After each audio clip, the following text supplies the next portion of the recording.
I've got a story that I can share with you. Uh, it's about a haunted truck, nonetheless.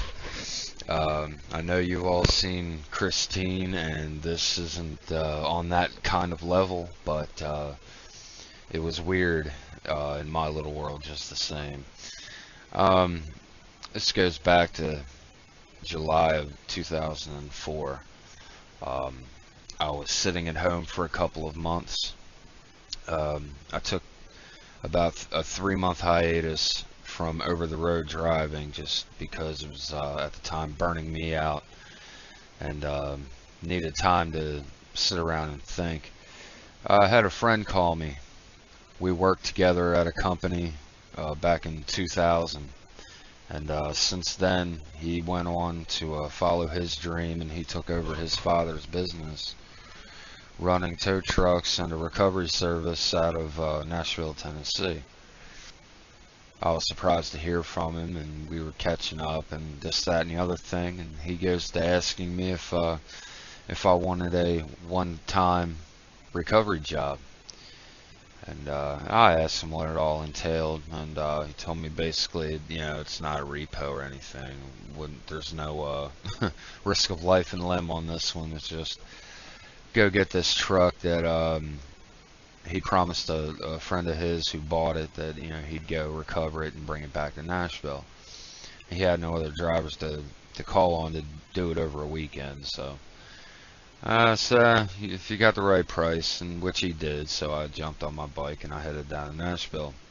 I get down there, I meet up with him. He gives me keys to the wrecker rig, and he gives me directions, the details of the truck. It was what I was looking for was a 1976 Kenworth. Kind of ironic because me and the truck were born the same year. But it seemed like it was going to be fun enough because you don't see too many of that age around anymore. So I get the truck ready and I head on down to southeastern Louisiana. Not quite on the water, but out in the bayou nonetheless. I mean, nothing but country dirt roads everywhere you looked, and not a lot of room with 70 feet of truck, I'll give it that. But finally found the driveway I was supposed to be looking for, and wiggled it on to the driveway and wiggled up the driveway about a half a mile, which looked like it was going to dead end for a while, but I eventually came to this clearing out in the swamp, little clapboard house, and there's the truck sitting right next to it. Couldn't believe the shape this thing was in. I mean, it was immaculate. It looked like it just drove off the showroom floor. I felt kind of bad. I had to drag it up on a trailer instead of hooking it up to one. But a little old lady comes out of the house to greet me. She's got a folder in her hand with the title and all the shop work. She sat there chatting with me as I was loading it up and chaining it down, and revealed to me that her husband Henry had owned the truck, and that was his pride and joy since he bought it new in '76. He had passed a year prior in it, on his way back home. He was a mile and a half away from home. They found him in the truck. It was sitting gently on the shoulder of the road running. The brakes weren't even set. And she went on to tell me at night on Tuesday nights, which was usually when he would leave, the radio would come on and play his Cajun music station out of New Orleans. I took it for what it was worth. It was, old lady looking for somebody to talk to and everything else. I was really not the believer that I am now. But again, haunted houses, maybe haunted truck. Nah, come on. She gives me the folder. She sets me up with a thermos full of coffee and a couple cornbread muffins to go. I thanked her for it. And I'd get back in the truck and I'd work my way on back out of the bayou around 9 o'clock at night. I haven't seen too much that is as eerie as the deep southern swampland in the middle of summer at night. And you get that, well, I certainly felt that whole voodoo mystique and beings, or spirits rather, present. On with the story anyway. I got it back toward Hattiesburg, Mississippi, and I had to take some time, pull it over, go get a shower, and pick up a couple tools and odds and ends I was going to need. And I pull in there, and a bunch of drivers pile out of their trucks that were there already and see, watch me pull in with this old relic. I got it parked and went over to the driver next to me and gave him a 20 spot to make sure nobody stole it or took anything off of it. And I went on in. I guess I was in the truck stop for about an hour and a half, and I come back out. It's close to morning about now. I'd say about 2 in the morning. The driver I'd asked to watch over it was still out there watching over it, standing there in front of my truck with his arms crossed and his head tilted to the side with this funny look on his face. And I strolled on over there to him. The driver's something wrong. And he was silent for a couple seconds, and he looks over at me. He goes, I can't figure it out. What can't you figure out? What's up? He said, well, believe it or not, he said, everybody done went on back to their trucks. I was in my truck doing my paperwork. He said, now the corner of my eye in my left side mirror, I thought I had seen the lights on this truck, the exterior lights, come on, go on, and go off. So just one time. I said, are you sure that's what you saw? Before I left Louisiana, I had to disconnect the battery, drain the fuel out of the tanks, and make sure it was secure. And I said, I reassured him. I took him over to the battery box on the passenger side of the truck. Excuse me. I opened up the battery box, and sure enough, here you are. Batteries are disconnected. I said, it's got no power to it. And again, I heard what he said, and I didn't totally take it for granted. I kind of put it in that folder back there, but at the same time, I didn't take it totally serious. But we both kind of had to come up with an explanation somewhat for us to be able to get back to our lives. And we settled on, it was reflections from another truck pulling in and out, whatever. It reflected off the lenses. He went back to his truck, I went back into mine. This is rattling around in my head while I'm trying to lay down to go to sleep. And I guess it spurred kind of a crazy dream where in my dream I woke up to see this truck sitting off the side of me, off my trailer, and it takes off by itself. And immediately I gave chase to it, only to get down the road and it, poof, disappeared right in front of me. Again, this was in my dream, but it was enough to wake me up in a cold sweat nonetheless. And I could feel just something in the air that was telling me this wasn't totally right and there was something weird about it. I get collected and I check the truck over again. I get it back out on the road. Well, I get over into Alabama and it just starts pouring. It's coming down in buckets. I couldn't have gotten any more water if I'd parked under a waterfall. I caught the glimpse of a rest area sign, so I ducked it on over to the right.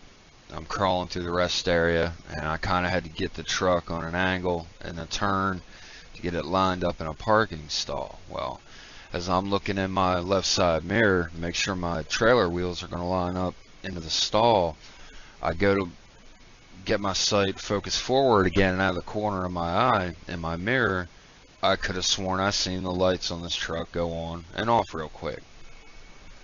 That it kind of, my stomach kind of sunk.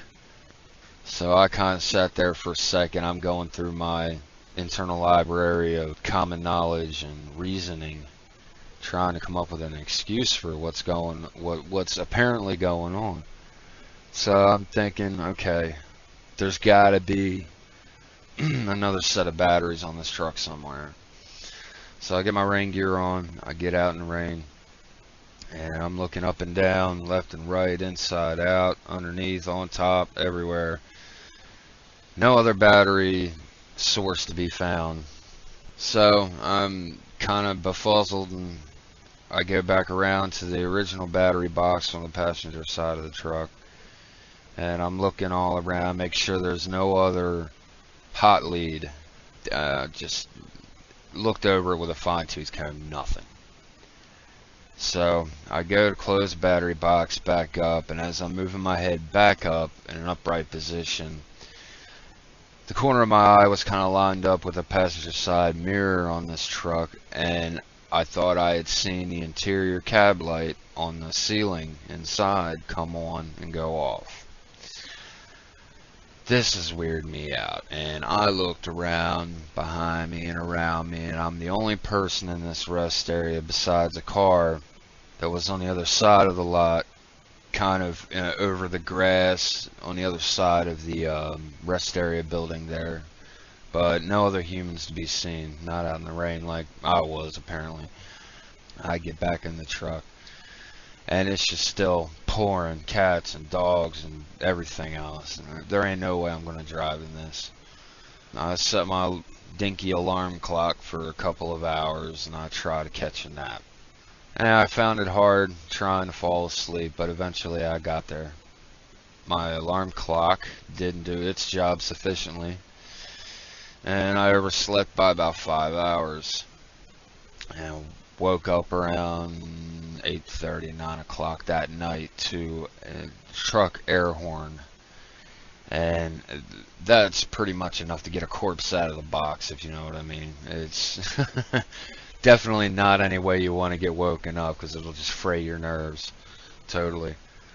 I jolt out of the bed. I'm groggy as everything. I'm looking at my watch. I overslept. Get my boots on, because now I'm throwing the curtain open and I'm going to go out and shoot somebody's head off. And I jump out of the truck, the rain stopped, and I'm looking around, and there isn't another truck around me. And I have to take a mental step back again, think to myself that there ain't no way. There is no way. So I go jogging out toward the roadway to see if I can see the truck that had just got me out of bed unneededly. I get out by the roadside, by the northbound lanes, a couple cars go by, but that was it, no truck to be seen. I just I shook my head. I'm in such disbelief at this point, and I looked at that truck sitting on the back of mine. I was getting pretty close to the point to where I was about to dump this thing off of me, because it just, the weird feeling in my gut and just a weird mystique in the air and everything else. So once again, I had to get myself collected. I go back to my truck, and I get my load bar out and go around, retighten the chains, and I'm putting some angry force into them. I'm just taking it out on the old truck. And I'm cussing it left and right, telling old Henry, you ain't getting the best of me, buddy. Whether you like it or not, you're going back to Nashville. I get rounded up, get back in the truck, and I get back on up the road again. It wasn't much further, and I'm just dragging tail. I'm not able to fully wake up. I'm out of coffee, and I need coffee. I spotted an old 76 sign off the roadway, and I got off on the exit, had my fingers crossed that I was going to find a place to park. And anyway, I get into the truck stop. It's kind of one of them deals where the driveway kind of horseshoes around back of the station, and back there was a couple spots for a truck to park. Well, there's another truck there. Appeared to be another driver sleeping. So I kind of parked on the opposite side as far over as I could, so not to wake anybody else up. And bad enough I'm having the luck I am with it. So get it parked and I go in, see if there's any coffee available. Well, there wasn't, and I had to bribe the gas station attendant $20 for her to fire up the coffee maker. So we're sitting there. It was going to take about 12-15 minutes. We're talking, and I kind of heard subliminally, in a way, multitasking, if you will, but while we're talking, I kind of, out of the far ground, I heard what sounded like another truck pulling into that lot. It was you could hear metal slapping and chains rattling. It wasn't 3, maybe 4 minutes. We're still talking, and apparently the driver to the other truck that was back there was a female. This female comes bursting through the door, hair all over the place, hysterical look on her face. And she's looking around frantically, and she sees me and comes marching over, pointing at me. "Is that your low boy out back?" "Yeah, what's up?" And she just lunges, grabs my arm, drags me out the door and back around. She's pointing at my truck. "You gotta come and see this." What's going on?" She stops and she looks right at me. She goes, "I was woken up by that truck on the back of yours, fired up, redlined the engine, and just started hopping around on that trailer trying to bust loose." Come on, you gotta be kidding me. And I really had to take a step back on that one, because there's no way. I look over, the truck is totally silent, sitting there all by itself. She was very insistent, and I wasn't really, again, I wasn't to the point of wanting to believe that could actually happen. Truck had no fuel in it, no power. I got her calmed down enough to where I'm like, "Look, I'm sorry you got woken up. I don't know what this is about, but I can prove it to you. That truck is not capable of firing up." And I led her over there. I cracked open the battery box. I pointed the flashlight down on the batteries. I said, "What do you see?" "Well, those batteries are disconnected." I said, "Exactly. And there ain't no fuel in them tanks." And she kept insisting, and I wasn't to the point to where I was going to call her a liar, but again, I heard what she said, but I wasn't. I was just totally discounting it. I tried to reassure, "Look, go back to your truck, go back to sleep. I'll get this thing out of here. You ain't got to worry about it." So I get back in it. I pull it around to the side of the station so I can run in, get my coffee, get a hot dog to go, hopefully.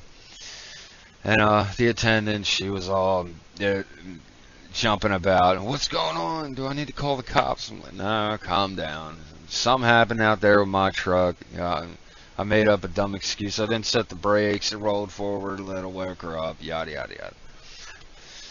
I got what I needed, got on out of there, got on up the road. This is all going through my mind because when you drive a truck, you got nothing else better to do than to think, especially when there ain't a whole lot of traffic out. Going through my library of reasoning and knowledge, and all I knew was I was going to get it back to Nashville, get it off my back, get my check, and go home. So that's basically where and it's late. I don't even remember what time it was at this point, but I went and looked in my mirror, and state patrolman pulled up behind me, lights on, beeping his horn.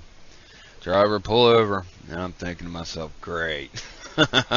My bad luck just went to worse. See if I get an award this time. So I pull it over, and I turn the truck off, and I sit there patiently waiting for him to come tell me what I did wrong. Sure enough, he makes it up to my passenger door, and just very agitated look on his face, and just starts screaming, and he's asking me questions, but at the same time screaming, and he pulls his gun out. Driver, get out of the truck now. Okay. Got my hands up. Crawl out slowly. I do everything he tells me. Hands up, behind your head, walk back to my car, behind your back. He throws the cuffs on me. Meanwhile, I've asked him already 3 times, what did I do wrong? What did I do wrong? Nothing. Cuffs me, turns me around, leans me up against the car. Driver, who's in that truck that's sitting on your trailer? I said, officer, there's nobody in that truck. Driver, who is in the truck that's sitting on your trailer? I said, officer, I've stopped about 4 or 5 times since I've picked this thing up. I guarantee you there's nobody inside that truck. Driver, if I go up there and there's somebody in that truck, you're going under my jail tonight. Do you understand? At this point, I'm just ready to say to hell with it all. Whatever. Go ahead, check it. As he was walking away, oh, by the way, tell Henry I said hi, will you? He turns around. Yeah, don't be a smartass look on his face.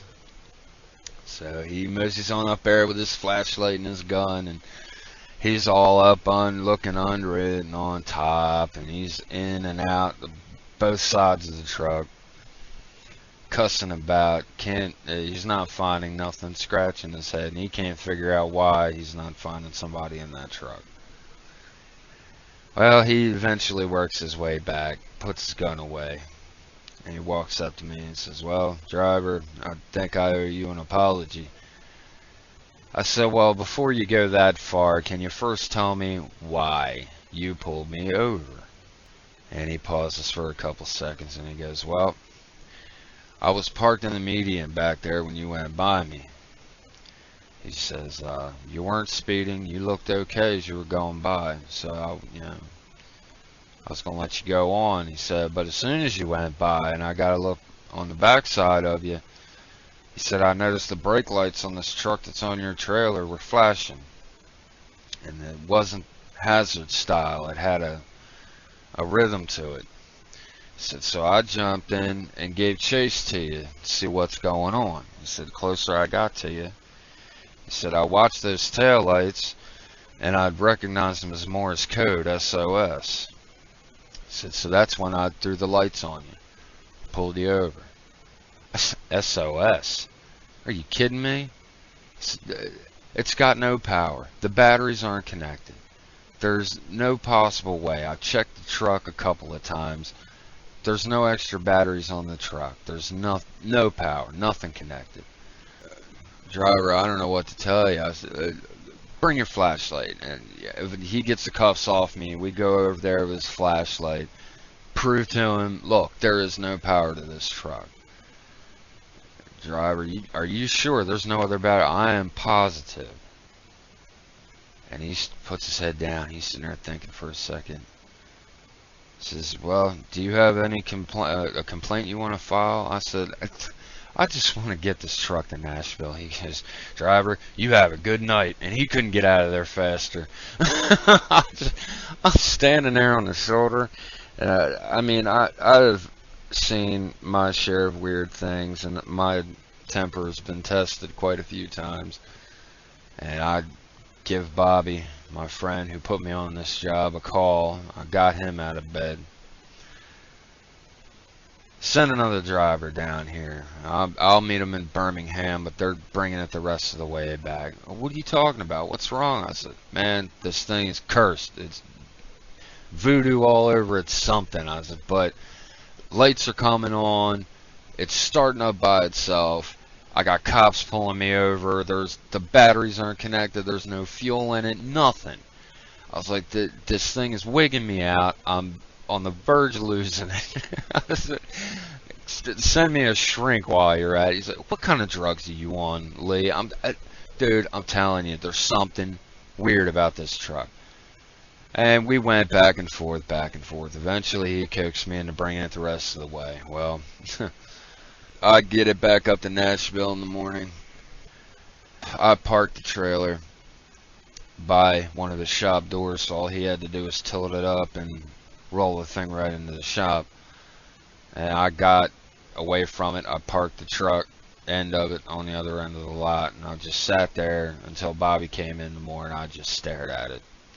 In that time span is when I finally had to come to terms with there is something in that truck, and it did not want to leave home. I tried to explain this stuff to Bobby. He didn't want to hear it, and when we finally got the truck off the trailer, if you looked on the deck, you saw 8 rectangular marks where the rear tires were setting, where it evidently was spinning out on the deck. I'm trying to put 2 and 2 together for him, and he just really wasn't hearing it. He was almost ready to send me for a drug test. But it was a really strange occurrence in my life, and since then, yeah, it's been a weird ride, but it definitely humbled me in a lot of ways, to where being human has a lot more, it makes a lot more sense, if you will. I've seen the truck one other time, actually. Last year, I was coming out of Reno in the middle of the night. And I was about the only one out on the road. I hadn't seen anybody for a while, and I looked in my mirror, and a truck came up over the hill behind me, coming up on me. I get on the radio and try to get the driver on it, and tell him, you know, go ahead and get in the left lane. Well, wasn't getting nobody on the radio, and the closer this truck got, I could tell it was an older KW. I thought, huh. So he got a little closer, and the closer he got, the more I noticed this was the same paint job on that truck of old Henry. And my stomach just hit my feet. I'm like, oh man. And I keep looking in my mirror, and I'm still trying for the driver on the radio, nothing.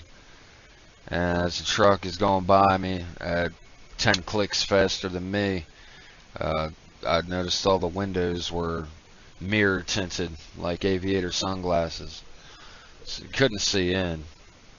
But it just kept right on getting it with a flatbed of coils. And I flashed them anyway with the lights, telling me to come back over from the left lane, and honked the horn and flashed me back, and just kept right on going. So whether there was a driver in at that time or not, I have no idea, but it wouldn't surprise me.